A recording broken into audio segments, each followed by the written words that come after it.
নমস্কার বন্ধুরা, সোমাদির কিচেনে আপনাদের ওয়েলকাম জানাচ্ছি। আজকে শুরুটা হচ্ছে সাবুর পকোড়ি। 3টা কাঁচকলা নিয়ে নিয়েছি, 4টে আলু, সাবু ভিজিয়ে নিয়েছি 1 বাটি। কুকারে কলা আলুটা সেদ্ধ করতে দিয়ে দিচ্ছি। সেদ্ধ হয়ে গেছে, উঠিয়ে নিলাম সব। ভাজা মশলা করে নিচ্ছি। গোটা জিরা, গোটা ধনা ভেজে নিলাম ভালো করে। আলু কলাটাকে মেখে নিচ্ছি আর সাবুটা দিয়ে দিলাম।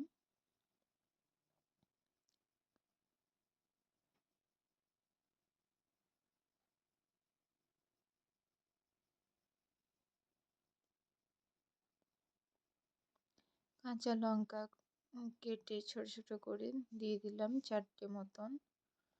পরিমাণ মতন নুন দিলাম। যে গোটা মশলাটা ভেজেছিলাম ওটা মিক্সিতে বেটে 1 চামচ দিয়ে দিলাম। ভালো করে মেখে নিতে হবে। মাখা হয়ে গেছে। কড়াইয়ে তেল দিলাম।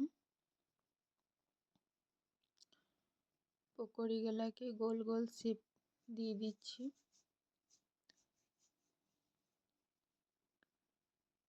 ভালো নাড়াচাড়া করে নিচ্ছি।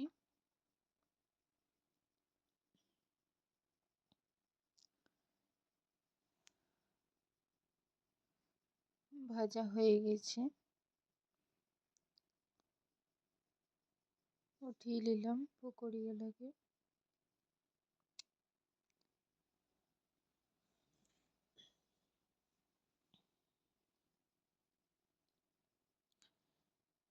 আপনারা বাড়িতে অবশ্যই বানাবেন। একাদশীর দিন বা নিরামিষ যে কোনো দিনে আপনারা বাড়িতে বানিয়ে খেতে পারেন। আপনাদের যদি ভালো লাগে লাইক অ্যান্ড সাবস্ক্রাইব করে দিবেন। Thank you.